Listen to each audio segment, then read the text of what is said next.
listening to The Bomb Hole. Bomb Hole Podcast. It's going to be very hot. It's going to be very uncomfortable for everybody. The Bomb Hole. We're gonna slide down them big hills, you know what I mean, on the big, nice burgundy snowboard. All right, here we go again. Another beautiful day in the booth here at the Bomb Hole. Now, first of all, Stony Buds, how are we doing? So good, my dog. God, love hearing that. Now, the Bomb Hole is presented by Pub Beer and Liquid Death. Now, we're excited about our guest today. We have Elena Hight in the booth. Elena, how are you? I'm doing great. Thanks, guys, for having me. We are happy to have you in here. The pleasure is all ours. And for those of you who are unfamiliar with Elena, she dominated the halfpipe competitions with X Games gold medals, U.S. Open championships. She's an Olympian, first woman to land back-to-back nines in competition, first woman to land double cork in competition, recently has done a full transformation into backcountry human-powered snowboarder, which we will get into all of this. But, yeah, let's just run it right back to the beginning because you've been kind of like a Grom child prodigy. Where did you get your start at, Elena? Oh, man, my original start back in the day. I grew up in Lake Tahoe, and I started snowboarding when I was 6. Did my first events at 7, USASA, which I'm sure you're familiar with. Oh, yeah. You know, came up through the USASA events, did everything. I loved like racing gates and riding border cross and slopestyle and also half pipe. Half pipes at the time were like 12 feet tall, which was awesome. Still my favorite size. And I would say my first like big breakout event was I got to go to a Grand Prix in Breckenridge. And at that event, I showed up and was like competing against like my idols, made finals somehow, and was like in the start gate with like Kelly Clark and Gretchen Bleiler. And I was like, 13 years old. Like, I think I asked Kelly for her autograph at the top of the pipe in my bib. Like, hi, I really like you. Can I have your autograph? That's She's so like, sweet. I think you're dropping next. Like, That's awesome. And you ended up going front 9 on him in that, right? yeah, that's right. I was just like having so much fun and did a front 900. First one a woman has ever done. Ended up 3rd place at that event. And yeah, it kind of all took off from there. They should have been asking you for an autograph after that, huh?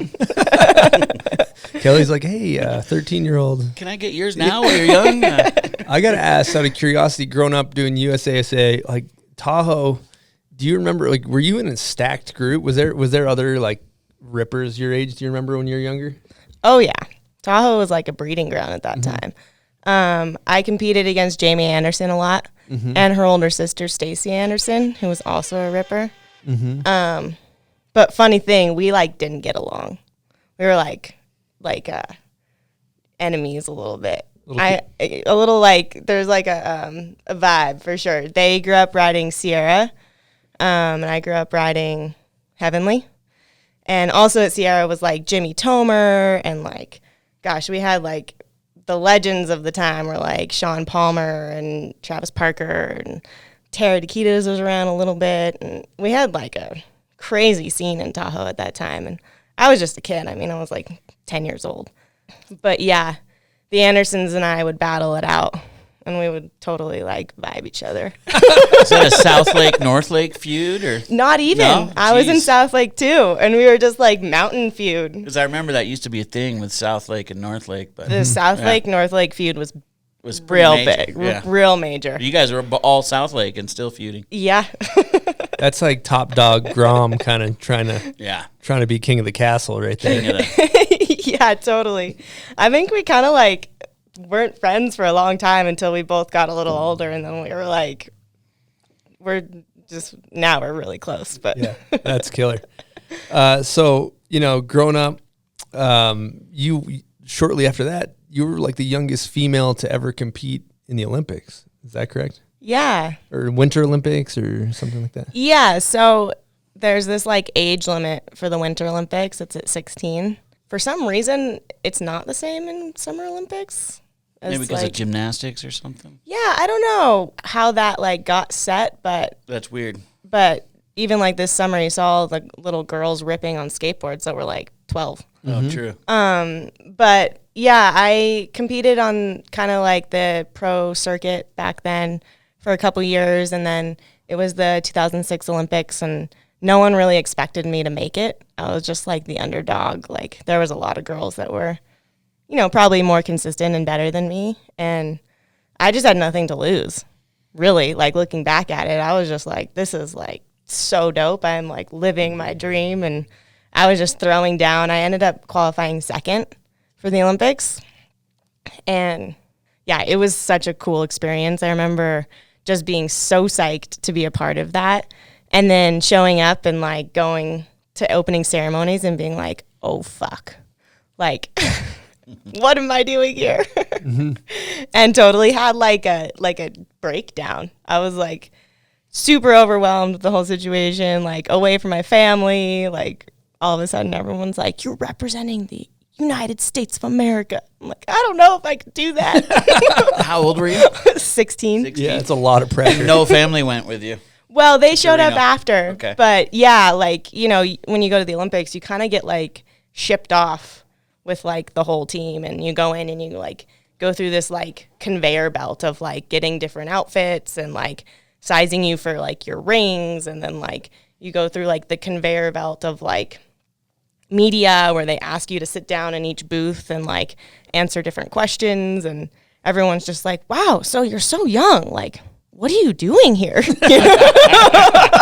like, I have no idea. Like, I don't know, should I not be here? Yeah, so that was a crazy experience, but it all turned out good. I ended up being really stoked with how I did, and it really made me appreciate snowboarding and like our snowboard world a lot as well. Mm-hmm. One thing I'm curious about is going back, you know, in order to get that good when you're 16, I don't know much about your formative training and stuff. Like, did you grow up with like coaching and stuff like that? Yeah. So I was super lucky to grow up right in the middle of South Lake Tahoe. And, well, actually, I grew up on the Nevada side in Zephyr Cove. So Throw a little air horn for that. Yeah, Zephyr Cove's pretty dope. Not too many people know where it is. Myself included. But As well as myself. Is that maybe where Pat Moore just moved? You know what? Pat Moore just moved like 5 houses down from where I grew up. Okay, I remember him throwing that out there. Yeah, it's sweet. It's a cool little town. But we had this, they called it the Heavenly Foundation at Heavenly there. And it was like ski racing. And then they started a snowboard program. And it was like we would go after school and on weekends. And it was kind of like babysitting for me. You know, like my mom could just drop me off and be like, cool, you're taken care of. But we had really awesome coaches who just like helped, I think, feed the dream. And, you know, I rode with a lot of people that were a lot older than me and a lot more talented than me. Like we had kids everywhere from like 8 to high school years. So like 18. And we would go to all the events together, and it was like this really like cool community. So I had coaching pretty much my whole upbringing. well, that's, you know, what I'm curious about in regards to that is, you know, at 13, you do the first 900 for a female in competition. So, you know, I kind of get curious is like to get that good, that young, sometimes people are pushed really hard by their parents or by people. And it, like, I just get curious whether, you know, did you still have a childhood growing up? Did you still have fun? Or was it like you weren't, it doesn't sound like you were from one of those families that was like pushing you super hard to like suck the fun out of it. Yeah, for sure.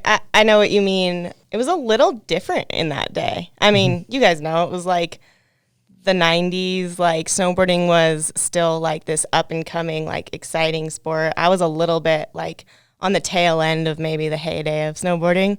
But my family, my dad has been a surfer his whole life. Like he kind of grew up in like the Long Beach, Hawaii, like was in like the heyday of surfing. Grew up with like Jerry Lopez and like that whole scene. And he didn't like go for the professional surfing, but knew like the lifestyle and how amazing if you can make it in that sports arena, like what a cool life experience it can be. So he definitely like pushed me in that direction, just knowing that like I was talented and there was all these people around being like, she's really good. She should like try to do this and you should support it.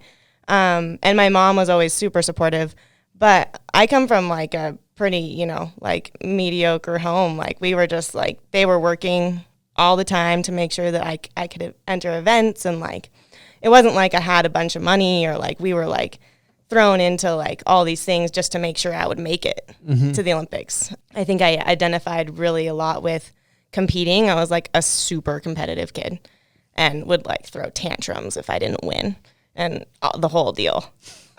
Thank God I grew out of that. But I was like the full like crying, like she shouldn't have beat me at the bottom of the pipe. Like bad scene. My mom's like, you need to learn to lose.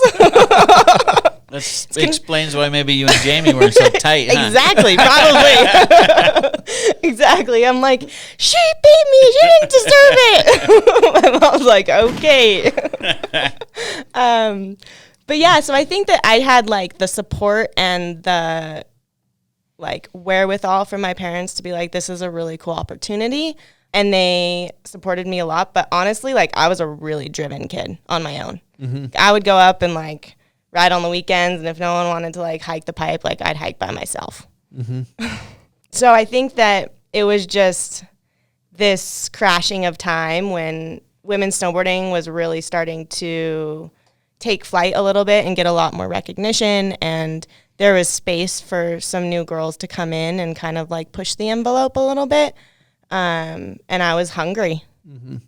That's a perfect segue, talking to Hannah Beeman, you know, in regards to, you know, women's space in this sport. She had a great perspective that you guys can probably relate to, and I'm going to fire off a guest question from her right now. Here we go. Hi, Elena. It's Hannah.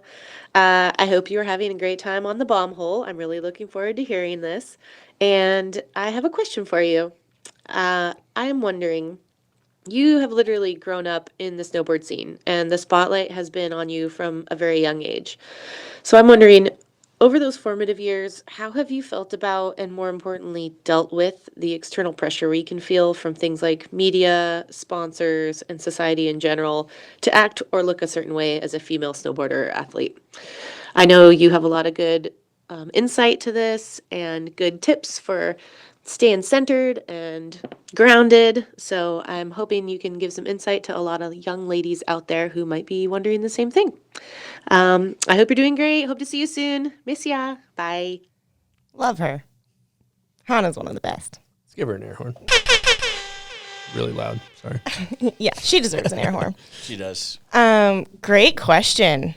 I would say twofold.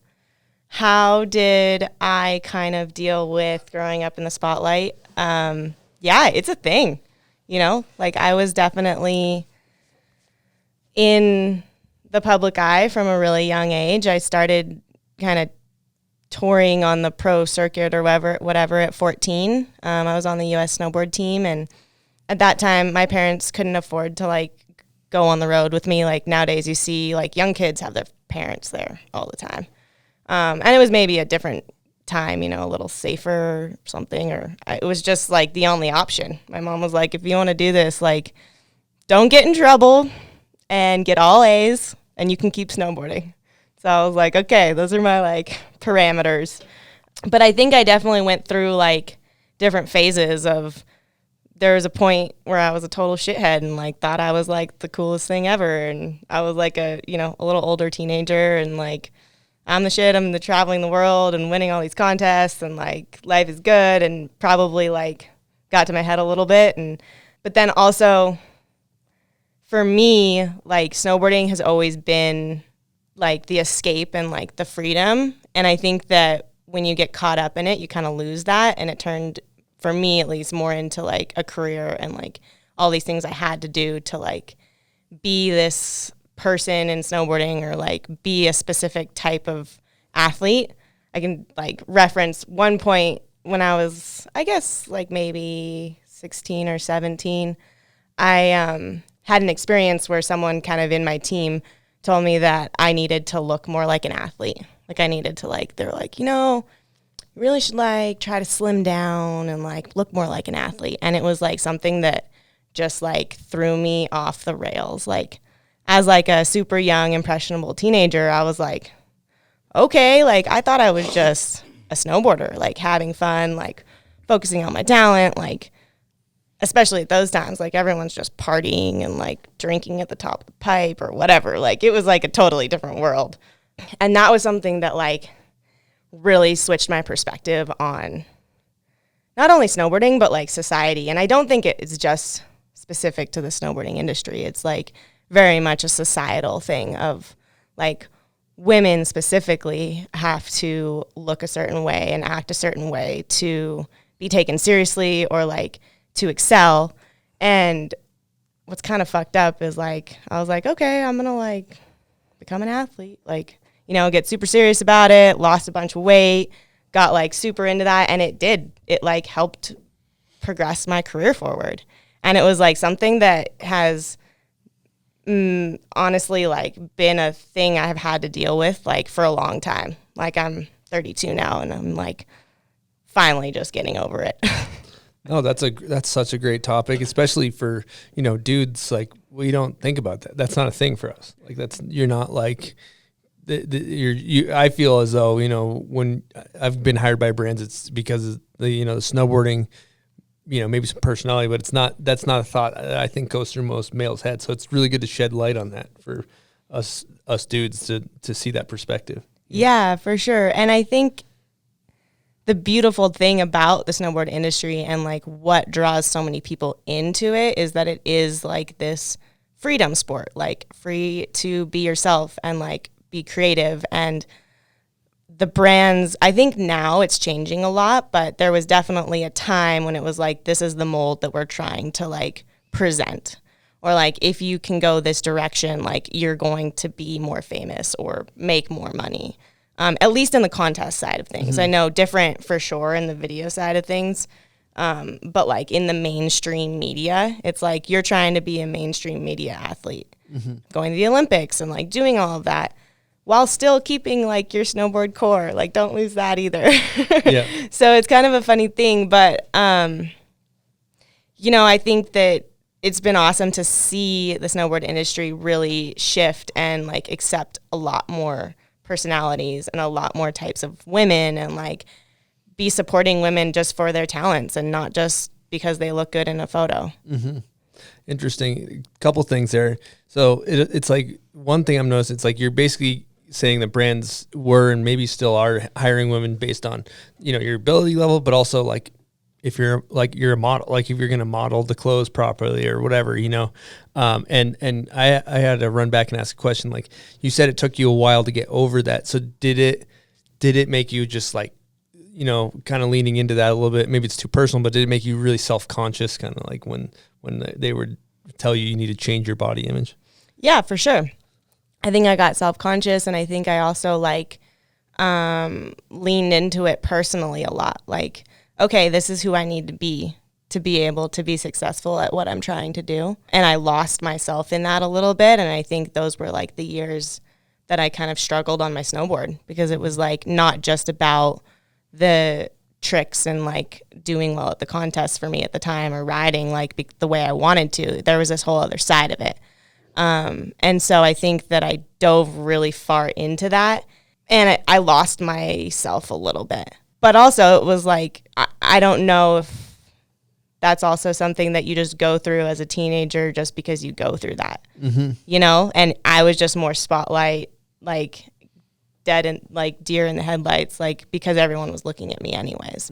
And because I was like this young kid around, you know, traveling with people that were like a lot older than me. Like my crew that I was like around all the time was like a solid like 4 to 8 years older than me. So a lot more mature and like a lot more able to deal with like the pressures that come with mainstream media and like sponsors being like, well, this is how we want you to look, you know? Like now if I don't want to do something, I'm like, sorry. Like this is me, like I'm doing it my way. Like we can either come to an agreement or like you can fuck off. They would tell you had to look a certain way? Well, I think there's just like this like expectation of being like marketable. Yeah. Especially back in that day, you know, like you look at like the women that were getting pushed and everyone, it's not everyone, but like it was, there was definitely like a vibe, I would say. Yeah. Mm-hmm. Yeah, I want to kind of go back and keep talking about this stuff because I think it's interesting because I think any kid in their, 16 to like 24-ish, I feel like that there's like this, you're trying to figure yourself out. You don't really necessarily have that sense of self-confidence yet, or you know who you are, or you're very impressionable, or you're very, words affect you very, very deeply, whether you're in the spotlight or not, So I think that anybody can kind of relate to like being told like essentially like you need to change the way you are to fit in regards to anything is like a powerful message. But I do think, we're making progress in the right direction at this point. What do you think about that? Yeah, 100%. I mean, I think no matter who you are, you face those expectations from society or from your close friends or from your family, or like really they're everywhere. Mm-hmm. And being able to find the confidence inside yourself and like figure out who you are, it takes a little bit of time. And like those years are very hard. Mm-hmm. And that's why they say high school is so hard. Like I didn't go to high school, but I heard it's a bitch. Yeah. And it's just because everyone's just like trying on all these different personalities and figuring out like what feels right. And I mean, I think the advice that I would have is that kind of just going back to the best advice that I've ever had is just doing what feels right for you and like staying confident in the things that are like making you happy and centered. Like that's what's important. And like when you can stay centered in that, no matter what it is, the rest will follow.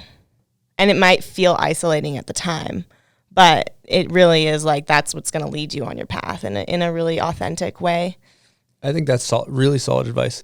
And, I think we're going to eventually talk about all your accolades. You won the U.S. Open, you've won the X Games, and all these incredible feats. But I'm kind of more fascinated by like when people fall on their face, they kind of learn more. And so to me, I just think that's like more interesting. So, and I don't mean to. Hopefully, that's not disrespectful. But I know the year going into the next Olympics, you're favored to do really well.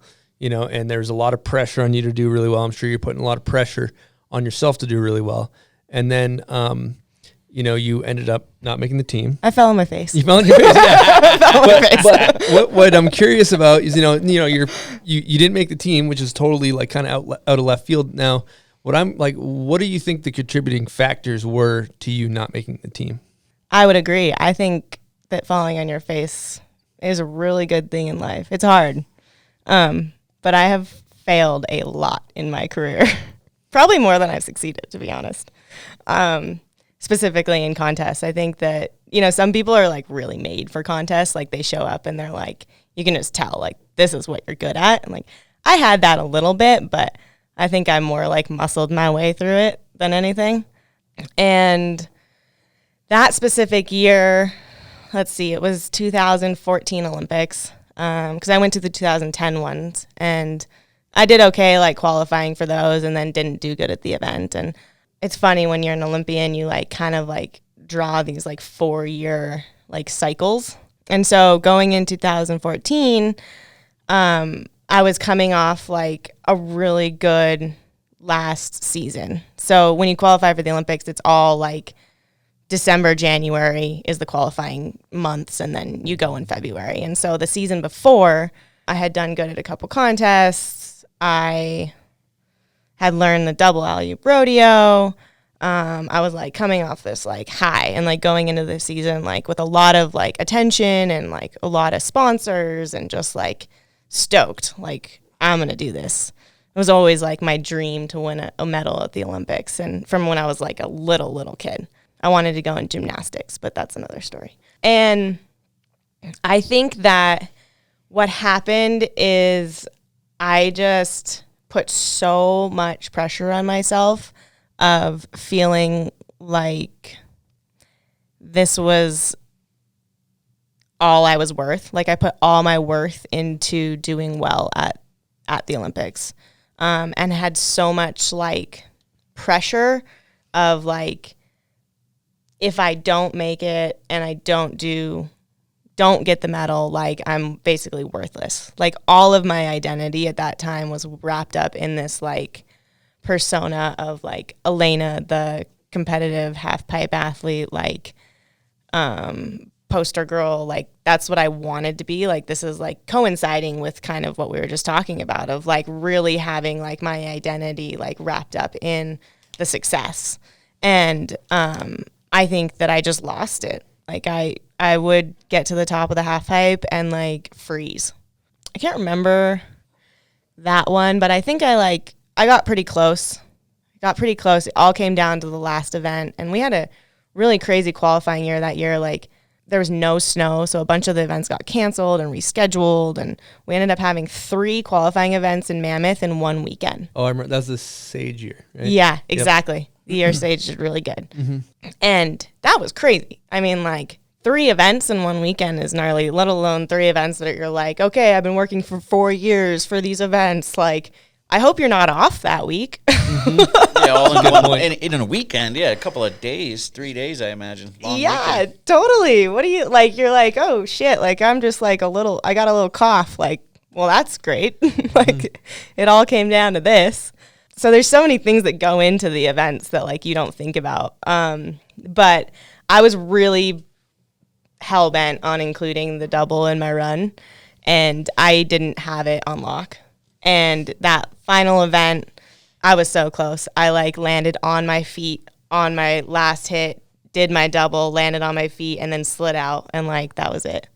And had I landed, I probably would have made the Olympics. But overall, the whole qualifying series for me was just like a mental roller coaster of like so many things.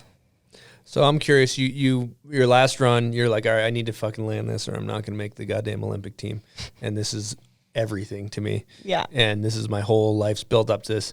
You go double back road, fucking take a little, don't land it, you know. And what's going through your head kind of in the days, the hours and days after, like when you realize, okay, I didn't make the team? It was harsh. It was pretty harsh at that time. My whole family was there, and it was just like the first time I had seen some of my family members in a long time, and it was just like that made me just like start crying at the bottom of the half pipe, like, you know, bawling, like back to being like a child. That moment right when you fell, basically, or you saw your family? And yeah, like specifically my dad. I saw my dad, and I was just like crushed because he just like supported me through everything and wanted it so bad for me. Not that he wasn't like psyched, but that triggered me. And then I remember this, like it was yesterday. I was at the bottom of the half pipe, and Hannah Beeman came up to me. She had just like tried to go to the Olympics, but like kind of was already filming, and then like went for the Olympics, like just because slopestyle was in, didn't make it. And then Hannah came up to me and was like, it's okay, we're going to go ride some POW. And Bridges came up to me and was like, yeah, you should take a break and like, you should go get on your snowboard and go ride some POW with Hannah. Like, I'll support it. I'll send like a photographer or something and to go with you guys. And I was like instantly like, yeah, okay. Snowboarding, like hadn't done like free snowboarding in like years probably, like a little bit, but I got so tunnel visioned that like I used to love to ride everything, like slopestyle, like going like off side country, like everything when I was growing up. And I was like, holy crap, POW, like that sounds so fun. And I think it was this moment of like, snowboarding is still here. Like I didn't do this for like all of the other reasons that I've kind of been locked into doing it for. And, you know, maybe I actually do still love it, whether or not there's like a medal to win. So that was like a really cool turning point for me. And then the weeks, you know, after that, I would say, and even the months and years, it was something that like ate at me. Mm-hmm. You're just like, I'm a failure. But It happens to everyone at different, like times in your life or different goals, and you have to kind of like learn to disassociate from like the outcome and enjoy the ride. I think that's what I learned through that most is like I really like kind of bullheaded my way through that whole qualifying series and like didn't really enjoy it, and it showed in my riding. Mm-hmm. Yeah, you can see that. And there's a couple different things there too. It's like I imagine when you didn't qualify, like this shit we say to ourselves, like you would never say to another person. It's so mean when you're hard on yourself. It's like, dude, what the, like it would be the meanest thing you'd ever say to another person. You're just like, I'm such a fucking asshole, like or whatever, And it's like I probably had to learn to be kind to yourself. I imagine there's a process of that. For sure. I'm sure you can relate. You're like trying to trick forever and you just like don't get it. And you're like, okay, well, that was cool. Yeah, totally. Yeah. No, we all beat ourselves up with everything, I think, in life and things like that. But another thing that's another perspective to put, for people to realize is like, all right, so you are, a top of the totem pole marquee athlete for a lot of these brands. And with a lot of this, doing well in all these half pipe events, you're getting big contracts. And, with these big contracts comes gigantic expectation from these brands. Like when you sign, let's just say 6-figure deal for the company, they expect you to perform at a certain level. And so it's like, like that's also something to take in consideration. I'm sure that was weighing on you as well, right? Oh yeah, absolutely. I mean, you go through like the lead up and you're doing really well and it's like summertime and all these companies are like, cool, we want to like support you and we want to like throw money at you and it's dope. And you're like, it's summertime. I'm like at the beach surfing. I'm like, hell yeah, I'm making all this money. Like, this is going to be dope. I have like all this confidence. Like, I know I can do this. Like, it's my dream and I'm getting paid to do it. Like, this is amazing. And then like when it starts going downhill, like that flips and it's just like tenfold the opposite way of like, oh my gosh, I'm like completely not only like failing me, but like, all these people are like paying me to do this and I'm literally not doing my job. Mm-hmm. So there's definitely that side of it. And I mean, again, the great thing about the snowboarding world is that like our industry understands and is not built on the Olympics or like this outside media. Like, yes, it's amazing for our industry and it brings a lot of eyeballs and like grows the sport and like ultimately makes the brands bigger and have more money to be able to support more snowboarders. But like when it comes down to it, like the team managers and like the people working at the brands, like they're shred homies and they're like your family and they're like, they're there watching you like try your hardest. Like they're not holding it against you. It's like, sometimes it's like the corporate companies that are just like, well, what do you mean you didn't make it? Mm-hmm. Like, that's not why we paid you. You're like, well, yeah, no shit. It's a great point. I think it's a good time to switch into the liquid death spinning wheel of death. Buzz, I think it's time to talk about liquid death. Let's do this. You know who lined this up, ironically enough, is your new neighbor, Pat Moore. Yes. So he's got us chugging Licky D's on the regs. You know what's nice about this water is it doesn't come in a plastic bottle. There's something about water in a can too. I don't know what it is, but it's delicious. I'm extra cold. I'm planning on putting down about 15, 16 of these bad boys this episode and just staying real hydrated. Real hydrated. Murder your thirst, my friend. Yeah, you don't want to murder people. You want to murder your thirst. Now, if you want to pick up some of these, head on over to liquiddeath.com/bombhole. Again, liquiddeath.com/bombhole. That helps us out. And you're going to get what, Buds? You're going to get a koozie pack, if I'm not correct. You are correct. Yeah, correct. A couple free koozies. A couple free koozies. Correct. You're going to end up wanting to buy some Liquid Death, so you might as well go to the website and do it this way so you get a couple bonus koozies. All right, let's get into it. Welcome to the Liquid Death. Death. Spinning wheel of death.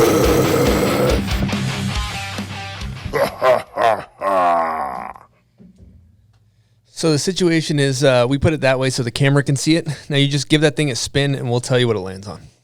Okay. Kind of nervous. As you should be. It was a little bit of a weak spin, but... Is that a weak spin? That was good. It worked. Aww. Trivia. Trivia. Perfect. I think they all say trivia. The game was rigged. All right, we're going to get into some trivia here. And this is specifically popular culture trivia. All right. So kind of current events type of stuff.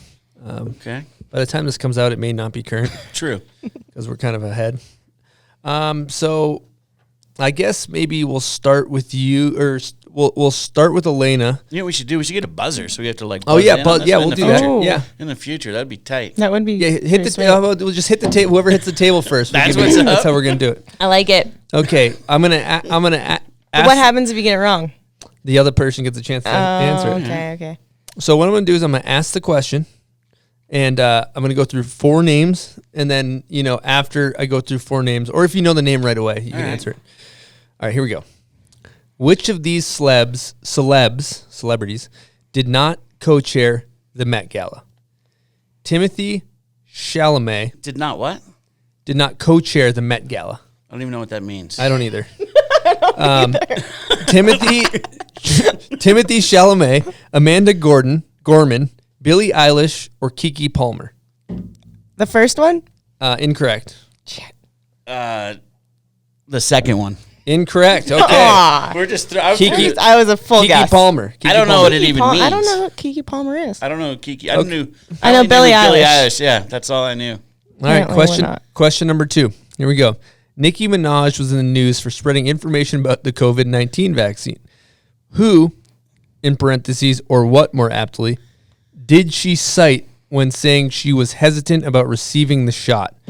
Oh, I know remember this. one. I know this one just because My chick was just telling me about What this. It is was hilarious. She basically wrote this tweet that said, like, y'all, in the Nicki Minaj way, my cousin's fiance got the jab and his nuts swelled up to the size of something. That's right. And- Absolutely correct. And so I just want y'all to really pray on whether you want this shot or not, because she ended up not marrying, my cousin ended up not marrying him because now he's impotent. Oh, impotent. Yeah. Oh, my God. The cousin had to do like a press release saying that his nuts did not swell up. Because people were like going after him. Yeah. Crazy. All right, so Elena's up 1. Next question: which popular '90s sitcom announced the cast for its upcoming reboot? A. Malcolm in the Middle, B. All That, or C. Fresh Prince of Bel-Air? Fresh Prince. That's correct. Ooh. Wow. All right, it's 1-1. We got to do a tiebreaker here. Who won Outstanding Lead Actress in a Limited Series or Movie at this year's Emmys? A. Anya Taylor-Joy, B. Michaela Cole, C. Elizabeth Olsen, or D. Kate Winslet? I'm out on that one. I think it was Kate Winslet. Oh, she got it. Oh. Congratulations. Good win. It's a big win for Elena. Let's give her a round of applause. I let her win because I didn't want her to cry after. I might have cried. Thanks for that, Easton. I appreciate it. You're welcome. She's a true champion on and off the board. Yeah. So I think one thing I want to talk about is just because I've thought about this one and it seems rowdy, but learning the alley-oop double back rodeo, how were the first tries to snow? Like how were those first goes? Yeah, scary. That was probably one of the most nervous I've ever been in my life. That trick was crazy. At the time, the boys had all started doing the doubles like the year before, and there was no like talk of any of the girls really doing doubles, and I was like, fuck that, we can do this. Like, that's kind of like what psyched me up to keep going in snowboarding always and competing, is like doing these new tricks, just because I thought that was more fun than like being in the contest. But I did it a bunch on a trampoline, and then I did it into an airbag quite a few times, which was great. We were like springtime camp at Mammoth style. And I remember I had done it into the airbag like perfectly, like for a week straight. And the coach of the U.S. team, good friend Ricky Bauer, was like, all right, Elena, like, it's kind of time. Yeah, he's the bomb. Anyways, he was like, it's either now or never, you know, like if you're going to do it, this is like the perfect time. So I remember standing on the side of the half pipe, and I was just like talking to myself out loud. And a friend who was snowboarding at the time, Ellery Hollingsworth, I don't know if you guys remember her. Yeah, I do. She was awesome. I remember her walking by me and being like, Elena, you're talking to yourself. And I was like, yeah, I know I'm talking to myself. I'm trying to tell myself that I can do this. Can I do this? And she's like, you can do it. I'm like, okay. So, Elena, you can do it. You can do it. Like, literally just like out loud on the side of the half pipe. Probably looked like a crazy person. And you know when you get so nervous that like your whole body kind of goes numb? You're like, the adrenaline's like, I don't know what happens physiologically, but I feel like it all shoots into your head. And you're just like this like numb thing. That's basically how I dropped in. And I was just like, okay, I'm going to do this. And I used to have this really bad habit of closing my eyes in the air. Whoa. Yeah.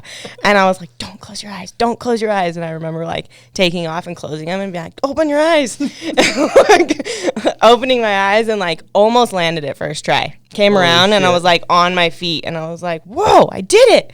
And then I was all psyched, like so adrenaline high, like the biggest drug high ever. Like so nervous to just like, and went back up and I think I landed it like third try. That's killer. Yeah, it was a really, really cool day. Getting from, I think I just got so nervous that I was like almost numb to the nerves. I was just like, okay, here we go. Mm-hmm. That's you know what though, to make yourself scare yourself that fucking much is also attributed to how bad you want it. You know, like that's, you know, you're like, I'm fucking doing this trick, you know, and that's like something to be said for that. You wanted it so bad. You're like, this is really, really scary, but I'm going to chuck roast right now. Some people might never feel that in their whole lives. Yeah. And they don't know how cool that is to feel that. It is really cool. Especially when you ride one away. Jeez. The best feeling ever. So would you ever ride away from a trick blind with your eyes closed? I hope not. No, I just sometimes would like take off and be like, oh no, I'm scared, and close my eyes and then realize that I was like spinning through the air and like open up and be like, fuck, that's not what you're supposed to do. That's a bad habit. Yeah, super bad habit. Yeah, but yeah, that feeling, there was never like the thought in my mind once I had gone through all the like steps that I wasn't going to do it. And so I think that's like the difference. Like if you go into something, you're like, well, maybe I won't do it. Mm-hmm. You don't have like, I don't know, you don't hit that like peak anxiety where you're just like, go. Mm-hmm. You knew you had to do it, basically. I knew I had to do it. There's no other option. There's no indecision. I'm doing this. That's smart. And the indecision is actually more torturous. It's like sometimes when you're at a big jump, you're like, should I hit the jump? It gives you an out. But when you're like, I'm going to hit the fucking jump, you're like, okay, here we go. This is happening. Yeah, exactly. Exactly. Although the big jumps, I think I'm more on the like, maybe I shouldn't do that. Were people freaking out or what? Yeah, it was really cool. It was a cool day. Pretty small group of people at the half pipe, but everyone was like freaking out. It was rad. Some girls were probably pissed. You just changed the game. Maybe. Not the ones there at the pipe all excited as me in snowboarding, just like, damn, all right, now I got to try that. Yeah, there's definitely that vibe. Yeah, you just set the new gauge on what has to be done. Yeah, for sure. But I think it's good for women snowboarding. Oh, it's great. And just like, you know, we need representation of like those. It's so interesting how progression happens like that. Like someone does something and all of a sudden everyone's like, oh, it's possible. It's like, doable. Hell yeah. But I think, I don't know if you guys know this, but at the time, Sean was learning the same trick. And it had never been done before. And it wasn't like I was like trying to learn like this trick that had never been done before. I just was only really good at flipping alley-oop. So I was like, I have this alley-oop rodeo. Like if I'm going to do a double, that's what I'm going to do. Mm-hmm. Cause I tried to learn cripplers and like all the other things that the guys said were easier, but it just wasn't as natural for me. And so Sean White was like learning the same double cause no one was doing it. And then we showed up at X Games the next year and I hadn't done it since. I like had a surgery over the summer, so I was kind of like out and just like went into X Games and was like, all right, this is it. This is like all I want to do this season is do this trick at the X Games. And Sean was trying to do the same thing. And the girls' event was before the guys' event. Oh, wow. And I did it before him. And it was like this huge like media thing of like, yeah, it was pretty cool. I'll claim that. Yeah, that's killer. That's fucking awesome. All the media was like, so, Lena, you stole Shaun White's special trick. How do you feel? Like, that's so dope. I don't think it's Sean's trick, technically, if he hasn't done it, but. Yeah, there you go. So true. That's awesome. So I watch so many big sports documentary person. I love watching just the docs, like behind the scenes, you know, A Football Life, 30 for 30, you name it. I'm watching. Love them. Now, I get curious because, you know, we don't really see Buds and I don't see the contest world that much. You know, we're in our video part world a little bit more. And I love the pressure that you guys have with Olympics and X Games what I'm curious about is like the kind of the pre-run routine. You know, it's like, all right, it's fucking X Games. Here we go. Like, it's the show. It's time to fucking show up, you know? And you got like, everybody's got there. Some people are out there like, you know, fucking shadow boxing. Some people are probably listening to 8 Mile, fucking Mom Spaghetti, vomit on my t-shirt already. So what is your, are you doing 8 Mile or what are you doing before the runs? Totally. We got lots of like the like leg kicks, and then you know you see the like a lot of people do like the fake spinning where they're at the top of the pipe, and you're like, what are you doing? The visualization. The visualization, yeah, Chuck, where you're just like hitting people all over the place. I was always like a pacer, so I'd like go behind the like thing and like pace and like try not to watch everyone. Could like to watch. It was super fun, but then I would get really nervous and be like, oh, she did that. Like, oh gosh. And then I'd like pace around, and I was like pretty known for like going and like walking in the woods behind the event and like hugging a tree or something and just being like, okay, I'm okay. Okay, so you see that's what it's you appear to be very chill in these scenarios, but it's good to know that you are kind of freaking out a little bit. Oh yeah, bad nerves. For sure. I think the chill is like it's a face mask that I put on. Okay. Yeah. You put the chill face mask on. Put the chill face mask on, yeah. It helps. It's like a fake it till you make it thing. Like, okay, I'm going to be chill. And everyone thinks you just are chill and have your shit together. Then yeah. Maybe it's like a psych out. And then you run in the woods and hug a tree. Totally. And you're like, I'm okay. Okay. Yeah, that was basically my routine. No, I did. You know, I always used to like to visualize at the top. That helped. I tried not to do the crazy gymnastics, but yeah, the nerves. That helps them or what? Doing these? You know, maybe. Yeah. Yeah, maybe. Calms them down. Yeah, calms them down. Makes you feel like you're like doing the trick. There's probably some like sports psychology behind that. Yeah. There's a study. I'm gonna validate that of a bunch of people, and I may butcher the details of this, but they took a bunch of people, put them in a room, and they had them visualizing shooting free throws, and they had a bunch of other people out there shooting free throws, and then they took the group and they like all shot free throws, and the group of people that were visualizing free throws in a room made way more free throws than the people that practice them. Actually practice. So who knows? There you go. Wow. And you know what? You could probably Google something that would actually contradict that, because you can Google anything to back up your opinion these days. You can Google it either way. But always.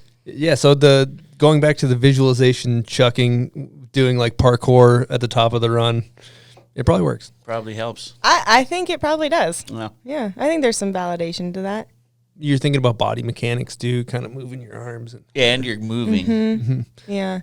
You know, I'll finish with this. The one thing I always used to do too is like right before my event, re-tie my boots like super tight so I couldn't feel my feet because they were so tight. Like it was just like a nervous habit. And then like tighten my bindings so tight that they were like just like numb by the time I was bottom of the half pipe, and I would take them all off and be like, oh, okay. Wouldn't do that for practice, like rode like loose boots in practice, but for whatever reason, I was like, they need to be tight, feel solid. Just to make sure nothing went wrong. Or, yeah, I don't know. Nervous habit. Nervous. Yeah, everybody's a lot of nervous reaching for that one last click. They're always like it's like the chasing the dragon. You're never going to get that one more click, but you're going to reach for it. You know? Totally. Well, I think it's a good time to get into not necessarily your genre's strong showing in this, but Bud, you know what we're going to get into? Name that video part. Yes, we are.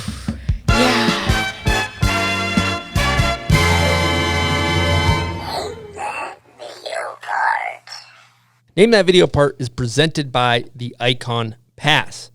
Now, it's going to be a great winner, Buds. It is. It doesn't matter your ability level, your skill level. There's a pass for everybody at the Icon Pass. Now, where can you use one of these hogs? You can use it at 45 different destinations worldwide, 5 different continents, 9 countries in 15 states. That's a lot of places, Buds. It is. And $4.99 is a hell of a deal compared to buying single lift tickets these days. That's the adult pass price. That is the adult pass price. And if you can pick up one of these guys, go to iconpass.com. Get yourself a season's pass. You know it's going to be a great winner. You're going to be missing out if you don't. Again, iconpass.com. Pick up a new pass. We'll have the link in our bio and our description. Today we are one day closer to owning the Stoke. Today is the first day I'm wearing pantalones. Fall is here. Winter's around the corner. Let's own the Stoke. Well, since you didn't grow up in the video part realm, you have low expectations in this. I'm glad I have low expectations because I'm nervous about it. Oh, you are? Okay. But I did watch a lot of videos as a kid. Oh, you did? Okay. All right. Well, I kind of, what's your confidence level 0 through 10? Probably 0. All right. Love that. I thought you didn't have, I kind of assumed you didn't have a ton of knowledge, so I gave you a bit of a meatball. But we'll see how you do. Here we go.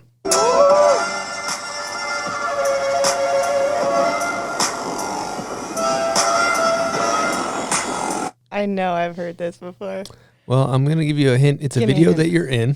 One more time. It's a video that you're, oh yeah, you want to hear it again? Recent. I think I know the answer, and I have no clue what the song is, just by knowing Mr. Chris. Plant? No, it's can I guess? Yeah, go ahead. Unconditional? No. Incorrect. Incorrect. I don't know. I just figured you Full moon? Uncorrect. No. I figured you would just incorrect throw it and in incorrect. For it. So we're just striking out. Let's give her one more try. The correct answer. Give her another tip. Jeremy Jones is involved. Oh, it's from Ode to Mirror. Yes, it is. Wow. Yeah, I was reaching too far down. I was like kind of just, I don't know. We never really do name that video part for like documentary style videos. That's why my mind wasn't there. You kind of tricked me there. But also, good segue Is that to talk a Teton Gravity? It's so out of my normal realm of things that I watch, but it is a great fucking video. Thanks. It's awesome. It was a cool thing to be a part of. Yeah. Yeah.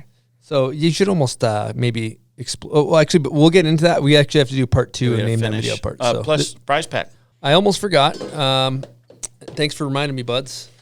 You got yourself a prize pack. Ooh. You didn't necessarily win that.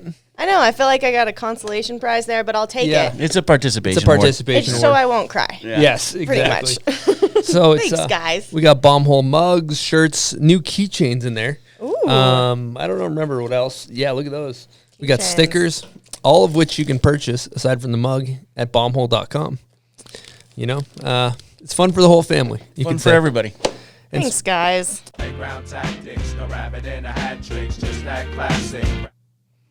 It's a great video part. Thank you guys for playing. Name that video part.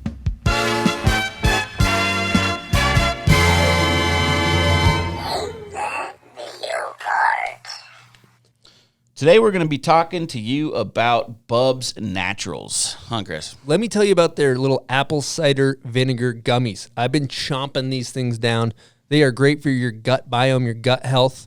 I know that they helped out Angie, your wife, right? Yeah, they helped her out a ton. She takes them every day. They fix some stomach issues she has. Loves the taste as well. They're delicious. Yeah, it's not like you're choking down some gross. It's like eating candy, basically. It's like eating candy. candy. It's good for your stomach. They also have their kind of token product, which is right in front of me here. This is the collagen protein. We like to mix up some shakes after working out, and it just keeps you, as you get older, bored and longer. You know, we start to deteriorate. This old chassis ain't running like it used to. You need things like collagen to keep it going, huh, Buds? Yeah, I'm as old as it gets out there trying to snowboard and keep up with these young kids. Collagen is the glue that keeps your body together. So if you're taking it, it's just going to help you feel better, recover quicker.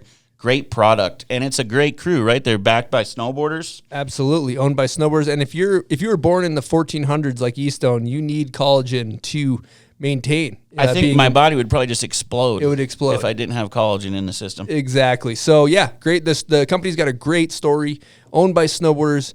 You know, Bubs was a Navy SEAL who, you know, lost his life saving others, and this brand Bubs is made to honor him.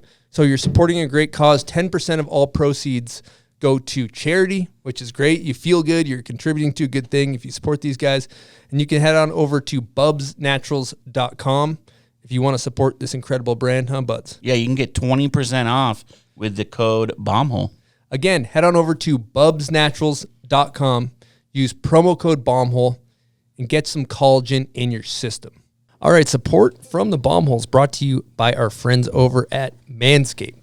Now, they got some new stuff for you. They got the body wash, which I've been lathering on. Literally lathering. Lathering. The ladies love it, huh? Yeah.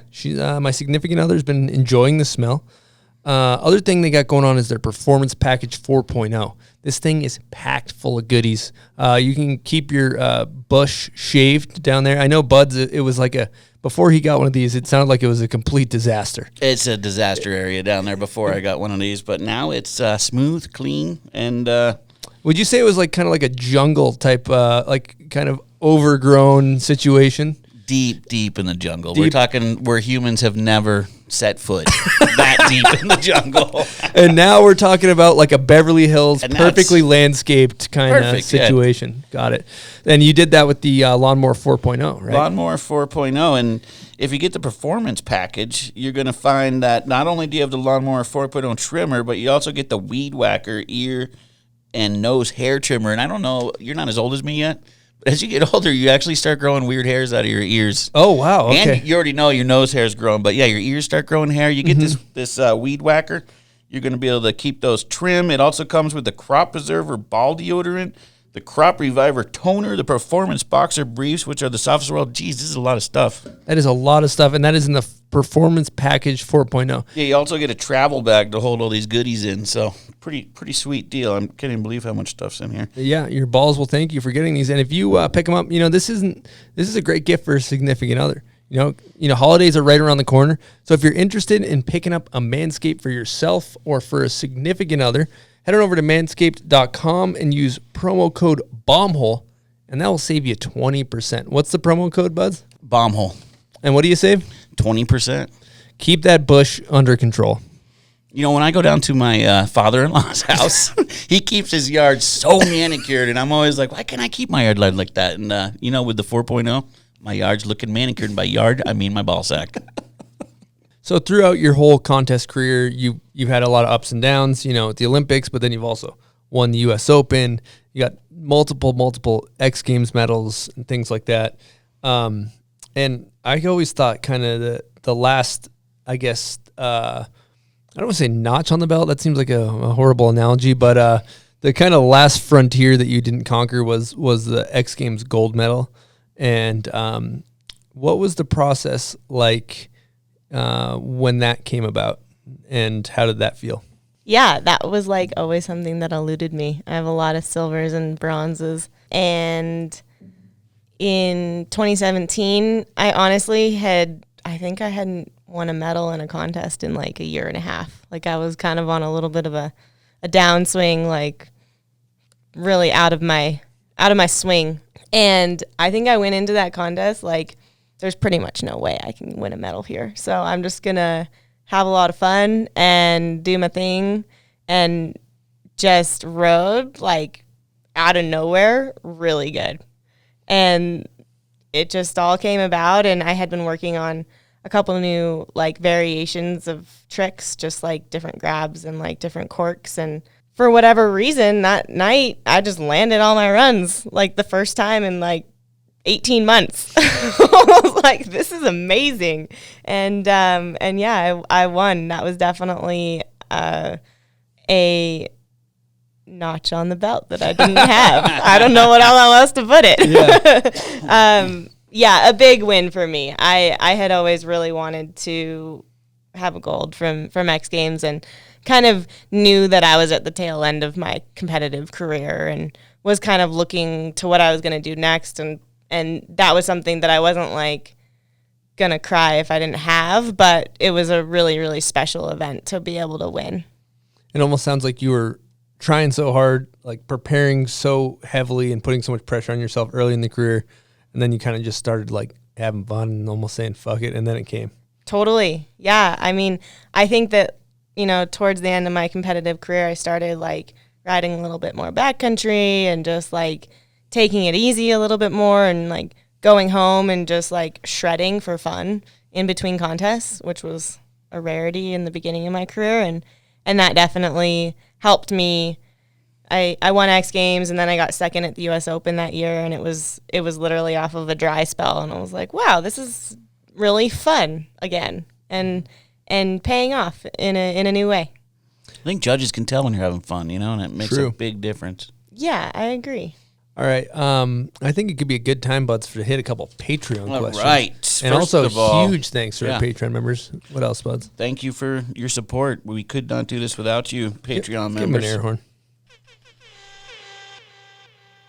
So I think this is going to lead to a whole topic of conversation here. This is from Benny Pellegrino. Elena, walk us through what led up to your naked photo shoot with ESPN. Your initial reaction through actually stripping down for the shoot. Definitely not your everyday phone call from your agent, I would guess. I was surprised when this question didn't come up earlier.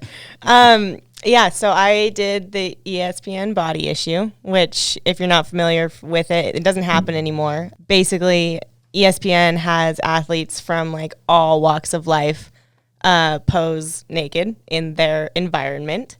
And it's pretty cool, kind of going back to like feeling like I had to fit into a certain mold for a lot of my career. This magazine, I think what's special about it that's different than like doing like a Sports Illustrated or something like that, their whole goal behind it is to show that like all these amazing athletes have these different bodies and that their body types are, molded for their sports. And like you have people in there that are like golfers and basketball players and like volleyball players, and everyone looks so different. It's like pretty inspiring and not something I ever thought I was going to do. It was a crazy experience. But when they approached me, I was like, this is a once in a lifetime, like pretty cool opportunity to be like on the same pages as like Serena Williams and like these athletes that are like, I don't know, larger than life. And like that snowboarding took me that far was just like a whole nother like cool experience. But the actual shoot was hilarious. We had this private pipe like right at the end of the season up at North Star, when North Star used to have a 22-foot half pipe for a little bit of time. And so the pipe cutter had like a trailer there at the bottom because he was like living there or something. I can't really remember. When we show up, we do like a scout with the photographer, and the photographer is like this like big time celebrity photographer, but he was German.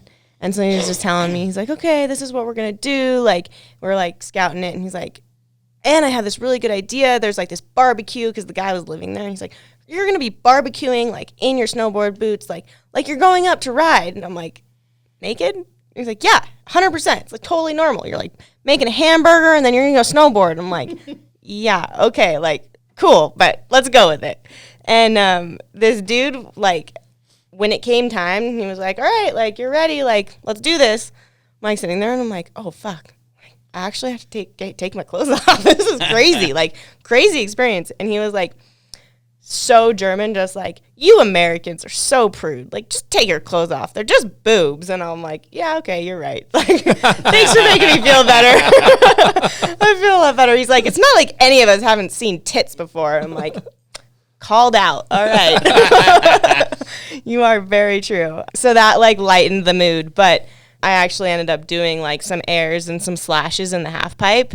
Super scary. Mm-hmm. Like really afraid that I was going to get full body road rash. Mm-hmm. Like, cause it was like that springtime snow, you know, mm-hmm. like when you fall in like crystals. Mm-hmm. And I was like putting my hand down doing these slashes and I had like full road rash on my hands and I was like terrified to fall.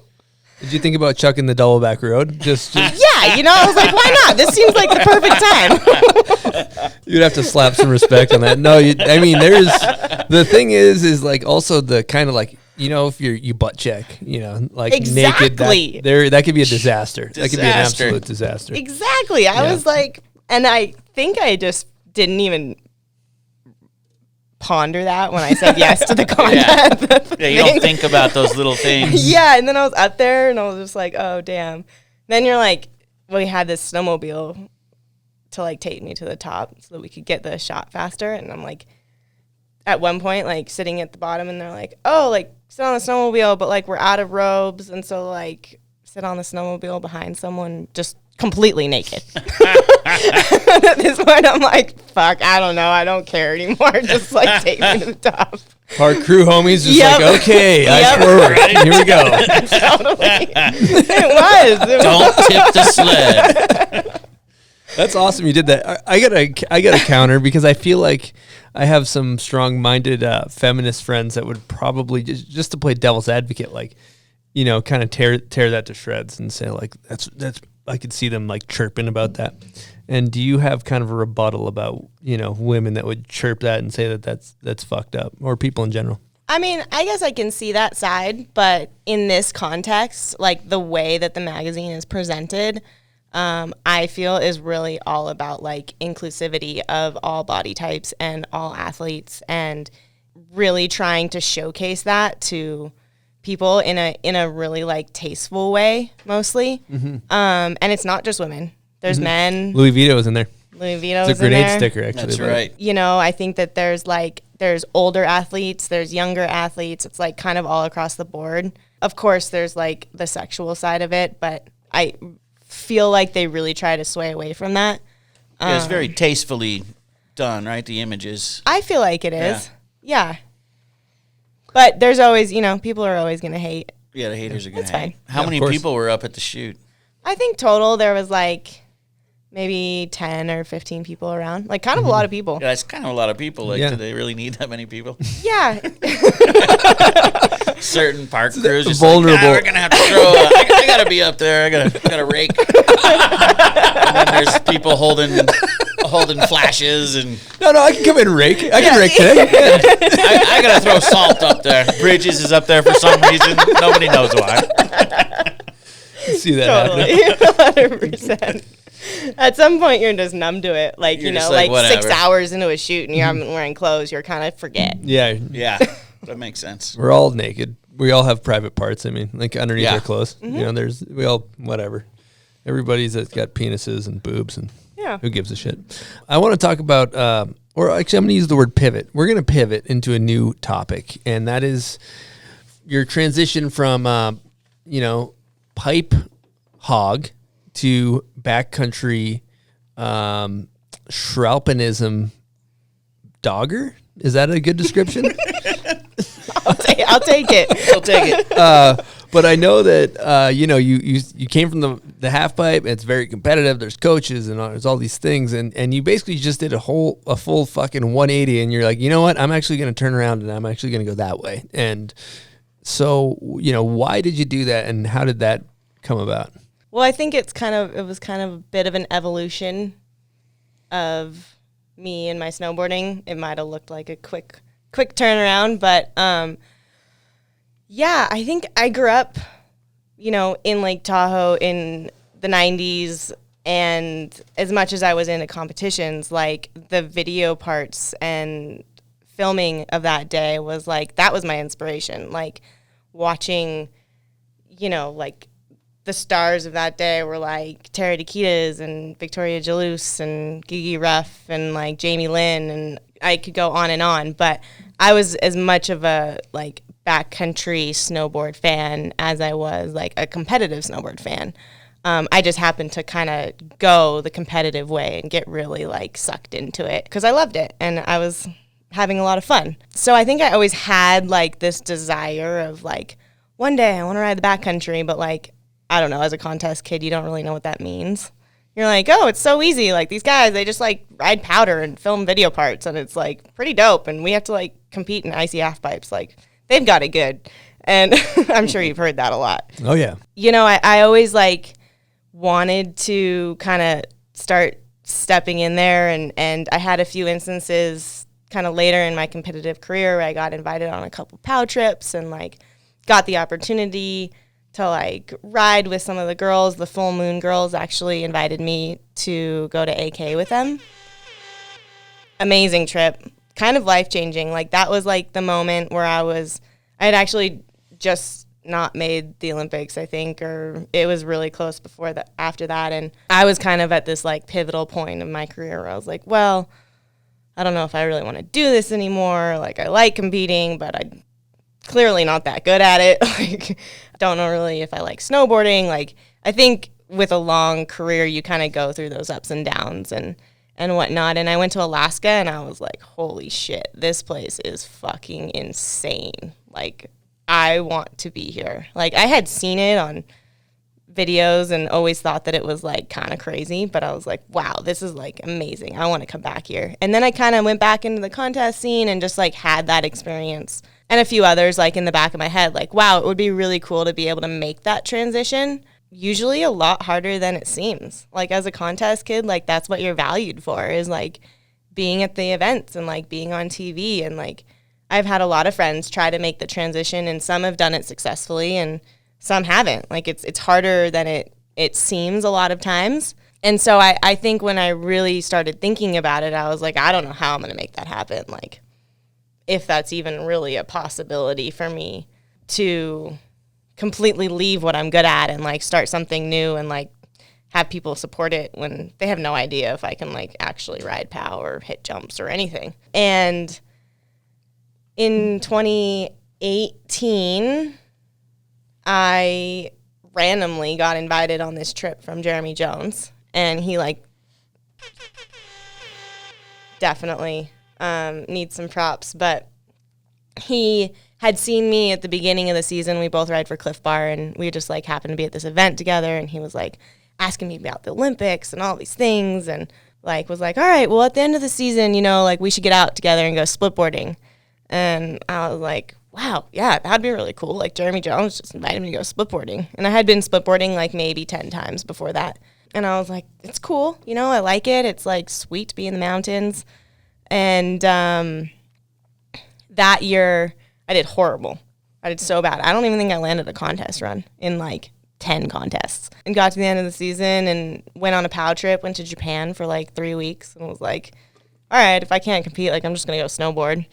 And got this call from Jeremy and was like, hey, so are you in Tahoe in April? And I was like, yeah, I'm in Tahoe. Why? He's like, well, I'm going on this trip and we think you'd be really great for it. We're making this movie. Like, how much splitboarding experience do you have?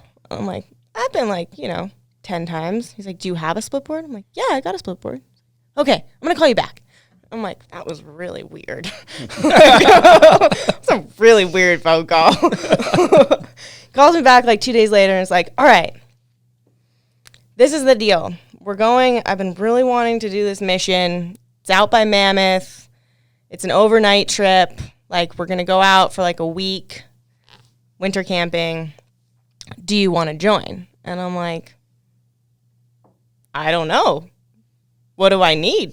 He's like, you just need like a sleeping bag. You'll be fine. I'm like, that's it? He's like, yeah, that's it. Like, you're good. You think you can hang? I'm like, yes. I have to say yes. Like, let's do it. And we left like 3 days later, and thank God for his wife was like, yeah, you need more than a sleeping bag. Like, maybe go and get these things. Like, I'm at his house before. And she's like, do you have this and this? I'm like, no. She's like, okay, here, hold on. Let me go get them for you. Jeremy's like, you'll be fine. You don't need those things. Like, pretty sure she says that I need them, so I'm going to go. But that trip was like this complete 180 for me. Like, I was coming off the contest scene and really not sure what I was going to do next, and had this like affinity for the backcountry, but didn't really know how I was going to make that jump. Like there's the typical route of like buy a snowmobile, learn how to ride it, go to Whistler, like try to make it with that crew. And I had done that a little bit and I was terrified of it. Like straight up, like snowmobiles scare the shit out of me.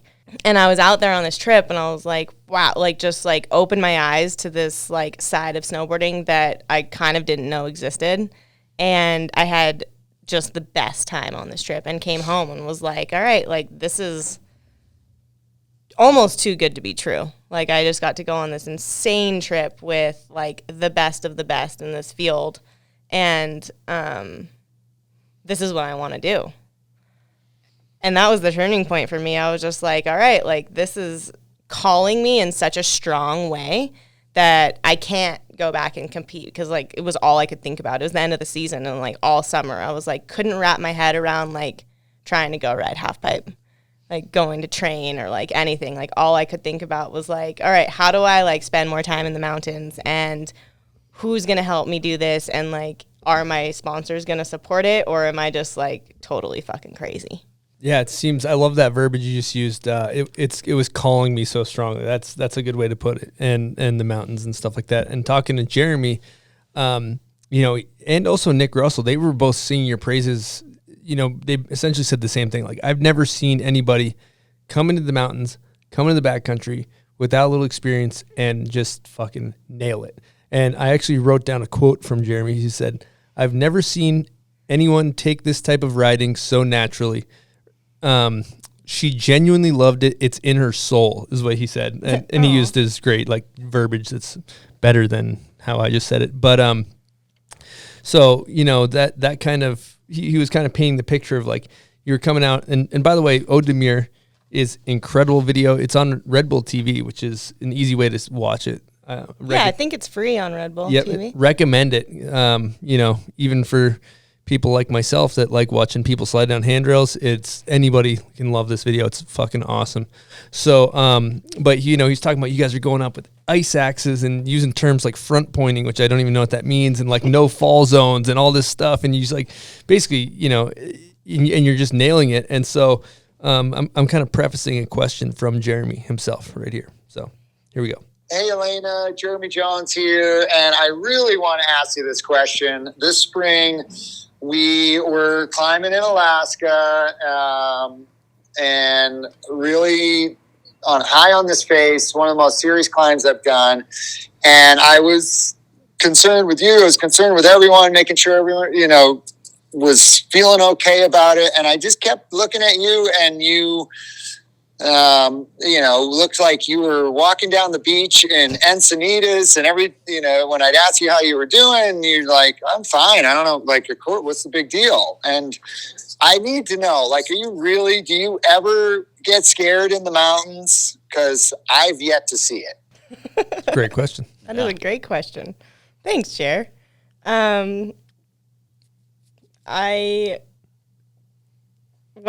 So the face he's talking about, this is like a couple years after Odemir, but yeah, we were hiking up this face, and it was for sure the most exposed that I've ever been. Front tipping on your crampons is basically just like the two front hooks are the only thing that's in, because it's so steep and so like such thick ice. Like we're basically hiking like almost blue ice. Like it was like you could barely get the tips in, and you're kind of like knocking the ice axe in, just getting it to hold just enough so that you can like step up a foot, and you always kind of like, you're just like moving like this. It's kind of a crazy experience. No ropes or anything, huh? No ropes. Yeah. So if you go down. Yeah, you're going down. Down. Down. Down. Nothing to get in anywhere. Yeah, no, I mean, in this instance, like, we all kind of had to get up this face, and if you're roped to each other and someone falls, then it's just, go. Yeah, you don't want that. But do I ever get scared in the mountains? I think, again, I've got this, like, really good face mask that, like, I for sure get scared, and I have been scared so much with Jeremy, but like this guy is, you know, next level, as I'm sure everyone who's familiar with him knows. But luckily for me, I think I've surrounded myself with really a lot of talented and knowledgeable people in snowboarding, Jeremy included, and I mean, Jeremy probably the most. And having that kind of, I don't know, like, not safety net, but like just that knowledge and wisdom of like knowing what you're doing is like, it is okay. And everyone around you is like comfortable, at least for the most part. And there's a lot of good like communication on the mountains. Like it makes it feel doable, and the confidence like definitely goes up. I'm sure it's the same like with any film crew, right? Like when you're with people and you're like, okay, should we go ride this? And everyone has good like communication and is like, okay, this jump, like this direction should work. And this is why. And you know, this face feels safe, it's not going to slide, or this landing like feels safe, it's not going to slide. When you're with people that you really trust and you make those decisions together, I feel like it gives you that extra confidence to like jam whatever it is that you're trying to do.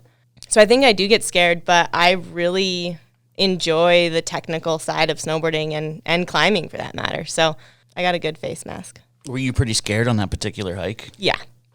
Sounds scary just hearing him talk about it. Hearing you talk about it. Yeah, we were basically hiking this this peak that was like 3,000 feet taller than the rest of the peaks around, and just this one part of it was like, man, like 55 degrees and like almost blue ice. Like definitely a no-fall zone and like the most exposed you've ever been. And like the ice axes and crampons were like going in like that much, which is crazy. Like you think about it, you're just like, okay, there's like 1 inch of like protection. But those things, like once you start to trust your equipment, it's crazy what you can do with the mountaineering equipment. Yeah, that's a nice natural evolution of being in the mountains, you know, keep wanting to push it further and further. I can't say I've ever had an ice axe in my pack or crampons, but, you know, who knows, you know. It's just kind of, if you want to get to those, you want to bag those peaks, that's how you got to get there if you're not taking a heli. When you're going up, do you go single file and it, like when you're like right behind someone, or do you go next to them so you have a fresh ice to put your axe in? Single file, because once there's a little hole, it's kind of easier for bigger. the next person to go. Yeah. Kind of like post holing, but yeah, exactly. But with your axe. Now specifically, the direction you guys are going is kind of the human-powered split boarding mission. Is that kind of the direction you want to take it, like bagging lines with heli and snowmobiles, or are you kind of leaning more into the touring stuff? You know, so I haven't been competing. I've been retired now for 3 seasons, and I have kind of explored everything. Like, I'm definitely not against mechanized travel. Like, I have a snowmobile, terrible at using it. Scares the shit out of me. Have been lucky enough to do some heli stuff in Alaska. And I mean, it's amazing. It's just a totally different way of accessing the mountains. And the human-powered stuff, I think I'm just drawn to because of a lot of reasons, but I really like the pace of it, where you can get that like you can't get with helis and with snowmobiles.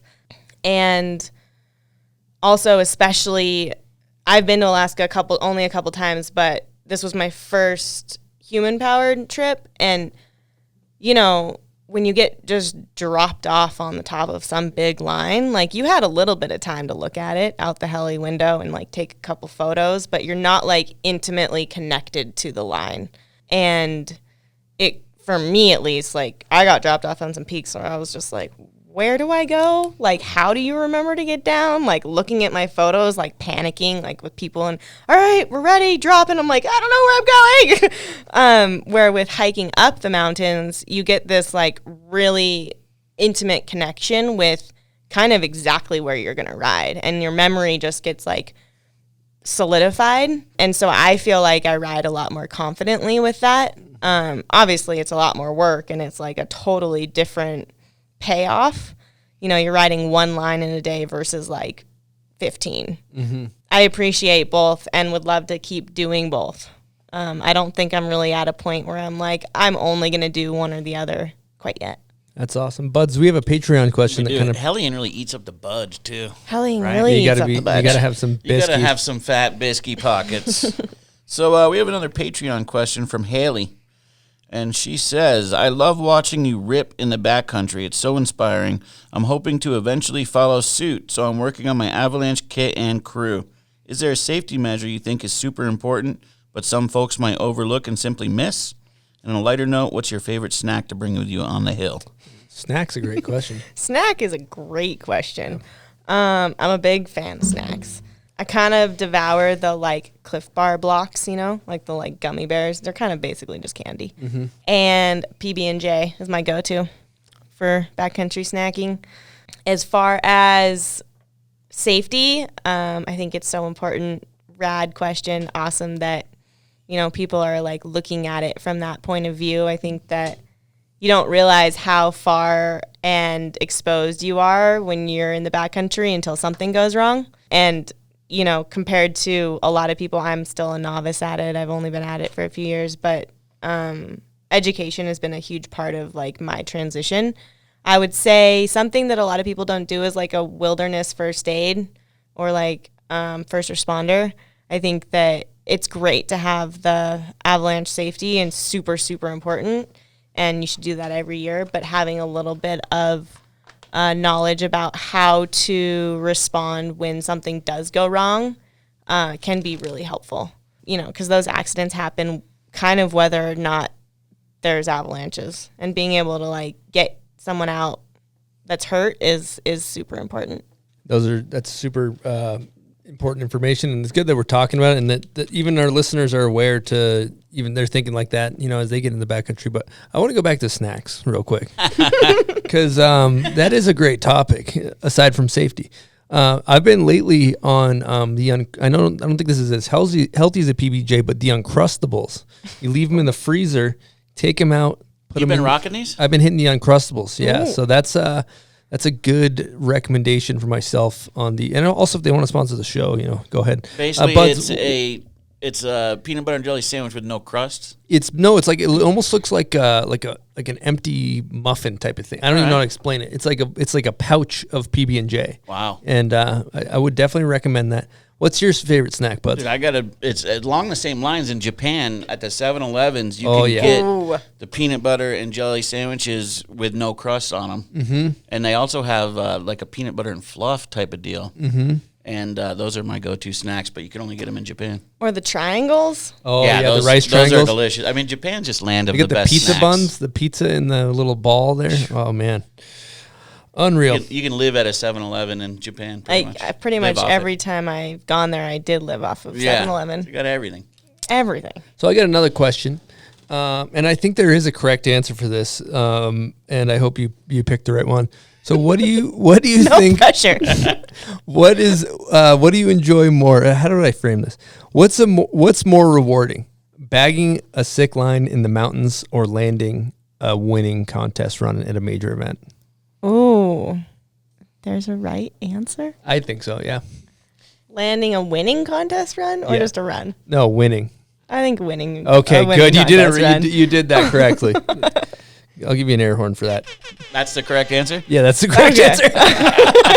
Okay, good. Go. Extra pressure there. Yeah, I mean, winning a contest run it's pretty outstanding. Riding big lines is also really fun, but maybe not the instant reward. Mm-hmm. And not everybody's watching on TV and all that. There's something that's got a kind of a nice little bonus. Yeah, there's something special about that. A bunch of money. And there's money. Yeah, there's no money at the bottom of any lines. What about, unless you did Free Ride World Tour? You ever thought about doing that? Hasn't really crossed my mind seriously. It looks like a cool event. They ride a lot of shitty snow. Yeah, that's what I was going to say. It's like not really that great of snow riding, right? Yeah, I mean, every time I watch, I'm kind of like, That I looks don't know. harsh. It looks hard. Yeah. And harsh. Yeah. And I'd rather just like go ride Fresh Pal. Mm-hmm. On a great day where it's deep and you're not like 15th person down a line. Yeah. And it's not even that good. Yeah, exactly. Takes But a certain person. I do appreciate the event and what they've created. But I don't know if it's for me.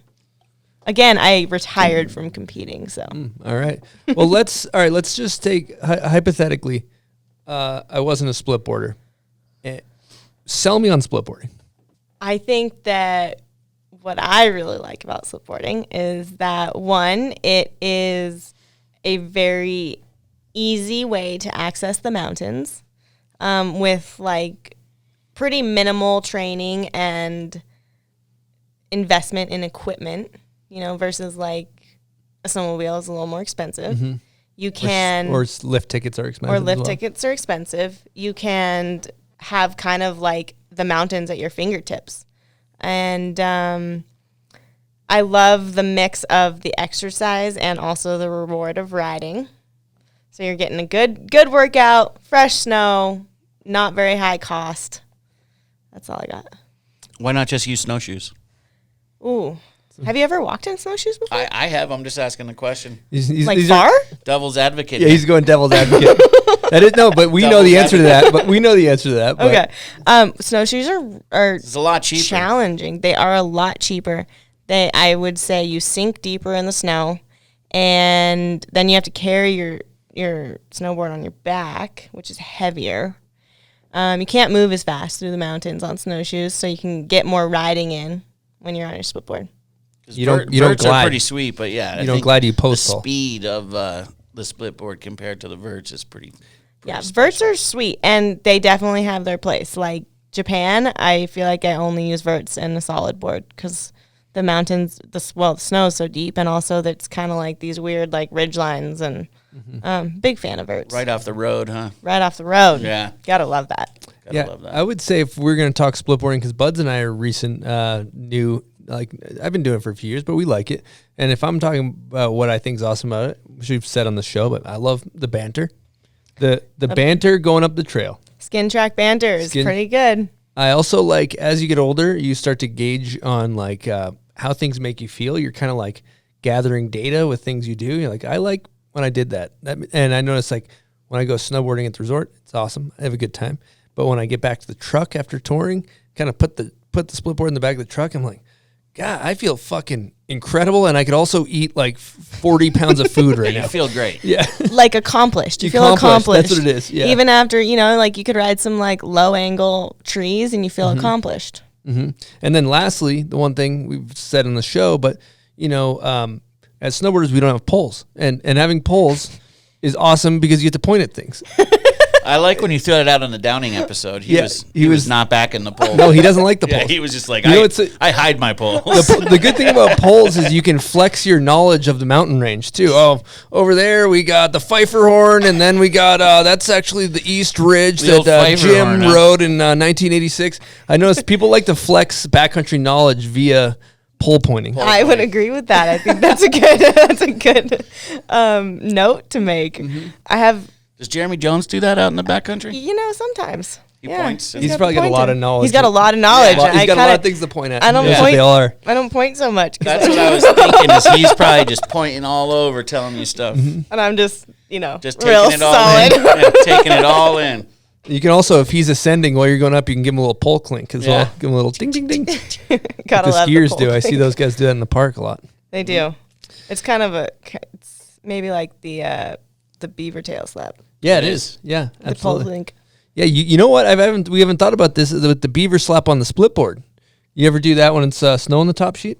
Oh, with like where you pick it up and you bang it. Yep. Yeah. Mm-hmm. Well, we need like a new name for that though. I don't know if that's beaver tail because it's kind of the whole thing off the binding and it's just flopping around. Yeah, it's like a plank slapper. I don't know what you call that, but with the binding, when you get all the snow in your snowshoe or on your split board and you're trying to get it off. Well, do you ever do the pole clink on the ski? No, I don't. That's like a skier's move. Yeah, we see. Don't know about that. When you're in the ski, you just click with your poles and you can get the snow off. Maybe that's more efficient. See, he skied when he was a kid. He knows. I skied when I was a kid. Okay. Yeah. Back in 1406, I believe. 1407. All right, let's talk about Volcom. What do we got going on, buds? We got the bomb hole of the week, and we're going to be talking about the Zip Tech. What is Zip Tech, buds? Zip Tech is a zipper that connects your jacket to your pants. Why would you want such a thing, buds? One is to stay dry out there, right? Stay warm. Okay. It's basically like throwing your body in a spacesuit. Okay. You know what I mean? It's or a onesie or a Snuggie. Is it approved for space? Do you know? It's not approved for space, but I would probably try it. I mean, why not? Right? It's keeps the snow out, keeps winter out, so it might keep space out. Okay, perfect. So does it work for all different types of pants and jackets? Or? It's patented, and it works on their older jackets with their newer pants, so you can kind of mix match. You don't have to get the newest outfit from Volcom. You can kind of take your old jacket and put it with your new pants. Also, junior jacket, you could zip it with an adult jacket if you have that some body type, right? Funky kits, yeah. Some people got a small upper body, big lower chassis. They want you to do that. It's going to keep you warm and dry. That's the important part. Absolutely. So what do we got going on with these guys? We're doing a little giveaway, right? Yeah, what you're going to want to do is paste on Instagram. And I guess you're not going to paste. You're going to post. Oh, you're going to on Instagram. You can paste it as well. Yeah, you can paste or post. On Instagram, hashtag volcombombproof, and post your best bail. Let's say on a handrail, in the powder, whatever. We want to see them all. Even if you're just riding the resort, you catch your edge. Yeah, we want to see some scorpions go down out there. And, among the likes of, Parker Zoom, Mike Grav, Haley Langland, one of these top pro riders for Volcom is going to pick a winner, and you're going to get yourself a little prize pack. Yeah, a little combination 1-2 prize pack from Volcom and the Bomb Hole. Big supporters of the show, and, support the people that support the show. Hashtag Volcom Bombproof, at the Bomb Hole, at Volcom Outerwear. All right, we're going to talk to you guys about pub beer. Oh, that's a crisp crack there. Oh, man, look at the head on I want you to drink that and then give a few adjectives to describe how it tastes. Wet. Okay. Delicious. Okay. Crisp. Okay. Let me take another sip. Oh, man, every sip it gets better. Would you say it's moist? I would definitely say it's moist. A lot of people don't like that word, but it is moist. Okay. All right. Does it feel hydrating, potentially? Yeah, I mean, it's hydrating. Drink about 10 of these. I mean, you're bound to get some hydration. There's got to be some type of water There's in there. got to be some hydration if you drink enough of these. Well, Pub Beer's motto is cheap, fun beer. If you're going to get absolutely shithoused or just have a couple casual cold ones, pick up an 18er of Pub Beer and make it what, buds? Make it a 0-pack. Exactly. So with that, we're going to get into the Pub Beer crapshoot. Here we go. Welcome to the Pub Beer Crapshoot. So basically, you roll those two dice in front of you. Okay. They're behind the Pub Beer there. Yep. And if it lands on six represent, or Goon Gear is represents 6, the logo on the dice. You could win money here. Yeah, you could potentially win some money. I don't think she will go because she's won so much money. But you roll them and then two through won't. 12, whatever you land on, will have a question or she's won money, something for so you, she potentially a won't check. win money. Got it. Okay. Goon Gear and a 5. 6 and a 5 Is is 11? 11. Okay. Oh, here we go. That's my lucky number. We haven't had this one. Oh, that's awesome. Julian Edelman from the Patriots, also great football player. Okay, if you had to be Siamese twins with one other person in the industry, who would you pick to be stuck with? Oh, and Siamese is you're attached. You're attached. You're yes. connected. Okay. Be attached to them. This is not a spiritual connection. This is not like a The physical. This This is is a physical full on. connection. okay. Physically, You're a joint at the hip. literally at the hip. Be an interesting board set up with 4 bindings, and you guys just ripping. Yeah, one person has to be goofy and one has to be regular. Maybe. Yeah, that'd be great. Mm-hmm. I would think you'd want to be the same footed. I think the same footed too. It's like Yeah. I picture you going 'Cause up then the you're pipe like- wall. You're Double connected, back yeah. rodeo. Okay, flip and flip. Let's You go, can let's yell it at do the same trick. time. You grab and I'll pop. I don't know. You could also do some crazy grabs. Think about that. 2 people grabbing them. double method. Yeah, that's pretty much everything you do has never been done. It's an NBD at this point. NBD. So who you connected Yeah, to? you get a connection. So coming back to that, I'm trying to give you some time to formulate. I an know. answer here. I'm trying to formulate an answer. I feel like I like my alone time, and I don't want to be attached to anyone. Well, let's just say you had to be. If I had to be attached to someone in the industry forever, gosh, Think how fast you could split board up a mountain. think how much 4-wheel drive. stuff you could do. I really have a great time riding with Hannah Beeman. She's got to be one of my faves. Give her an air horn. That'd be fun. I feel like she'd be a really good person to be attached to the hip with. Great answer. I was trying to think of someone who actually, Hannah's like quite a bit taller than me, so it might be a little awkward of a connection, You guys have but figured it out. we'd figure it out. Yeah. You can see that's a solid answer. Good answer. Let's get into some hot takes. So we like to ask the greatest of all time, the GOAT, or, for me, I like personally, who's the Michael Jordan of snowboarding, but both male and female. Who you got? the greatest of all time or the Michael Jordan of snowboarding? Well, you choose your own adventure, because like for me, Michael Jordan was kind of like, he was the greatest of all time for me as a kid, and he had this kind of special effect on me. Like, so when I think of the greatest of all time, I think of Michael Jordan. But so you can kind of interpret that how you want. I think people that stand the test of time, which I think is essentially the Michael Jordan, Victoria Jealouse on the women's side for sure. Jamie Lynn. Respectable answers. Great answers. Two of my faves. Okay. If you could go heliboarding with 3 people, who would it be? Heliboarding with 3 people. I would love to take my dad heliboarding. He's a legend, and I think he'd freak out. I actually would love to take my little brother heliboarding too. He's a really dope snowboarder, and has never done anything like that. And I think that he would have a good time. Good time up there. And, well, if I'm attached at the hip with Hannah, she's already coming. So I probably could pick one more friend. One more. Yeah, she doesn't really count, I guess. She doesn't count, right? If you're Yeah. Siamese twins. So Hannah and one of my favorite snowboarders, Jamie Lynn. I think it would be pretty sweet to go heliboarding with Jamie. He'd be fun to have in That would heli. be kind of like an all-time day. Yeah. He'd be an interesting guy to be attached to the hip with as Yeah. well. He would be a Think about very that. interesting Who knows person. what you're going to get into. You guys are both goofy-footed, you know. Yeah. Who's going to grab the method? There's a lot of things there. Yeah, that would be a whole new world. Yeah. So let's get into some major sponsor changes kind of happened for you as you transitioned out of contests and into the new birth of the Schwalpenism and mountain riding.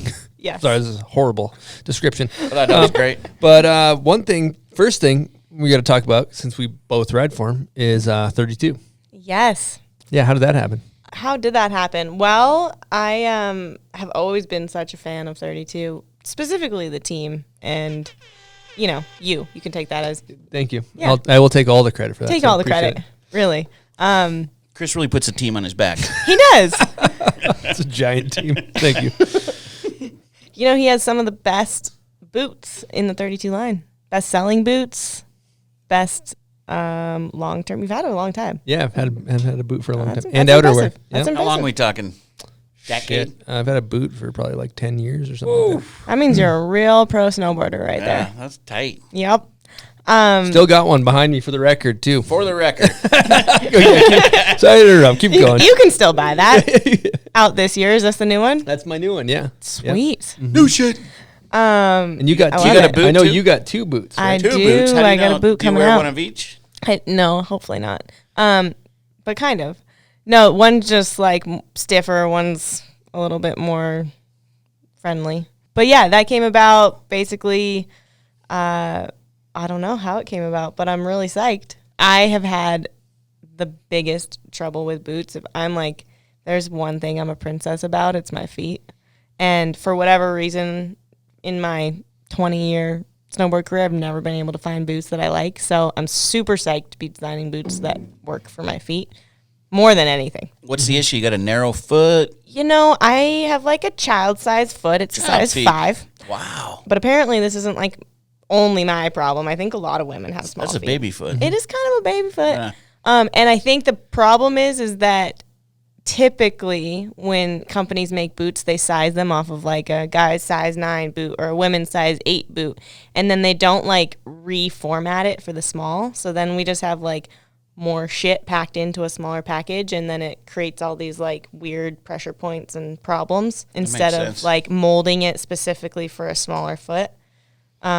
I don't know. That's my theory. Yeah. So when you got in the 32, you were able to design a boot that We're- works for your child foot. That's the plan. Yeah. That's great. Yeah. And so you have the MTB, I believe, and then you also have the Team 2. So one's kind of like a more of a touring like boot, and both of your boots have the zipper that covers the laces, right? Correct. Yeah. So I'm kind of piggybacking on Jeremy's boot. He designed something specifically for splitboarding, which is awesome. It like basically opens up the back so you can tour more efficiently.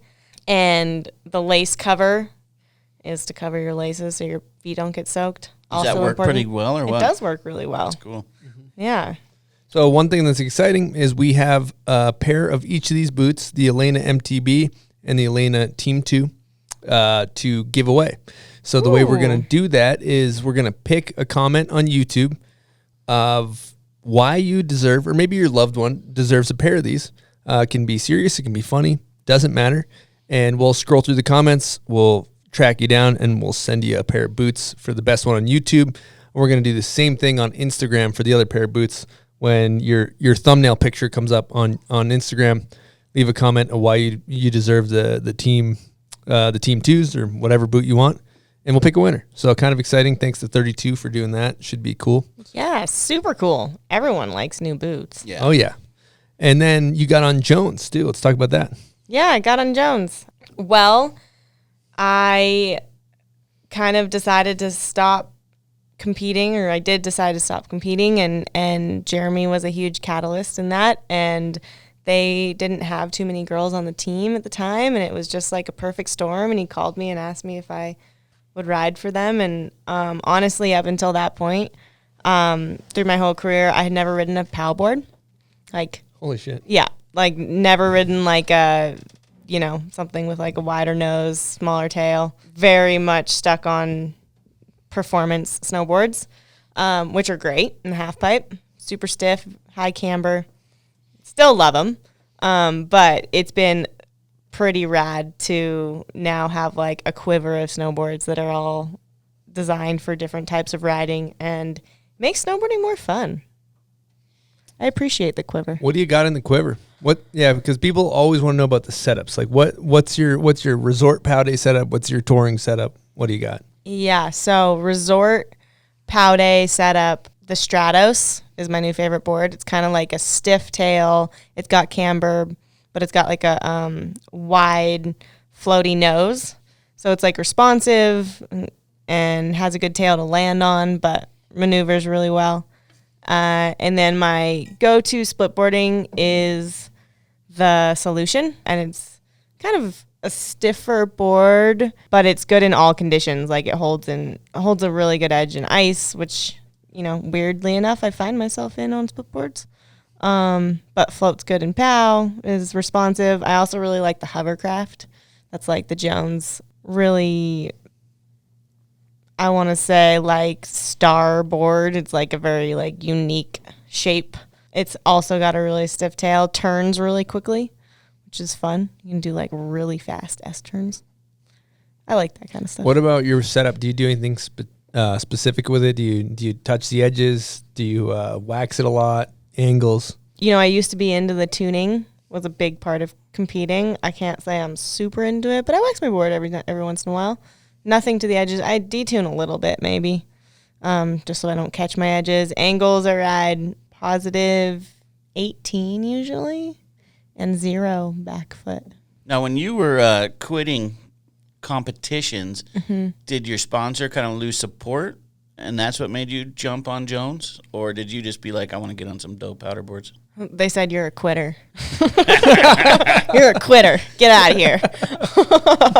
No, so I had been riding for Volcom for, like 15 years. And first just on their like streetwear, and then I rode head to toe for I think 12. And Volcom during that time made snowboards actually that they didn't sell, just like a marketing kind of internal thing. You've probably seen a lot of riders on them. And so I had all my contest boards made by Volcom, and I didn't get fired. Yeah. They weren't like, you're quitting. They kind of stopped that program, I think. They stopped the program a little bit before I left. I had this opportunity to jump on Jones, and they were like, of course, like we don't even really sell our snowboards. It's more of just a marketing play and to give, the outerwear more appearance in like a really easy way. The stone is like such a iconic image, and when it's on the base of a snowboard, it's easier to see. I remember people saying, like, if they were able to get a sponsor that was going to pay, it's like Volcom fully supported that, too. Yeah, so 100%. So I remember Pat was riding those, and maybe Blum. Yep. Yeah. Yeah, it was a cool thing that they did for their team. Honestly, I think it originally started because no one had board sponsors on the team, and everyone was just riding boards and giving all these companies like free marketing. And Billy Anderson at the time was our team manager and was like, we could use that marketing. Yeah, like, why not? We're supporting you guys. Like, we should just do this.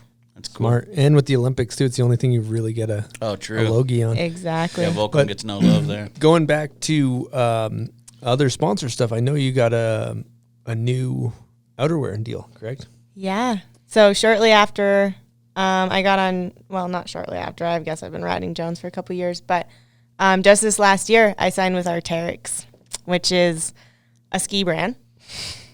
But they are getting into snowboarding and make insane outerwear and technical gear. And I'm super excited.